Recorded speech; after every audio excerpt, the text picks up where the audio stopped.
অতিথি মানেই হচ্ছে মজার মজার খাবার আর সাথে হচ্ছে অনেক আয়োজন। তো হচ্ছে আমাদের বিক্রমপুরের মানুষ ভাই অনেক মানে আপ্যায়ন করতে পারে।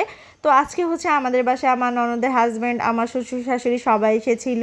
তো আমার ননদের হাজব্যান্ড হচ্ছে কিছুদিন পরে চলে যাবে আমার ননদকে নিয়ে, তো এই জন্য হচ্ছে আমার বাবার বাসায় সবাইকে ইনভাইট করা হয়।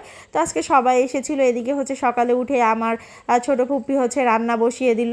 আমাদের সব রান্নায় প্রায় হচ্ছে মাঝে মাঝে আমার ছোটো ফুপ্পি করে দেয়। আমার ছোটো ফুপ্পির হাতের রান্না খুবই মজা। তো আজকে রান্না করেছিল ফলি মাছের কুপ্তা, তারপর হচ্ছে গরুর গোস্ত, পোলাও, সাথে ছিল হচ্ছে সাদা করে ইলিশ মাছ রান্না, তারপর হচ্ছে ছিল এখানে মুগের ডাল। আর খাবারগুলো হচ্ছে আজকে অনেক মজা হয়েছিল, সাথে ছিল হচ্ছে ভাত।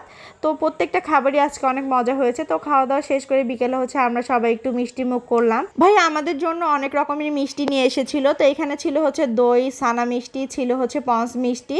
তো আমরা সবাই মিলে হচ্ছে একটু মিষ্টি খেলাম। আমার কাছে হচ্ছে ছানা মিষ্টি আর পঞ্চ মিষ্টিটা খুবই পছন্দের।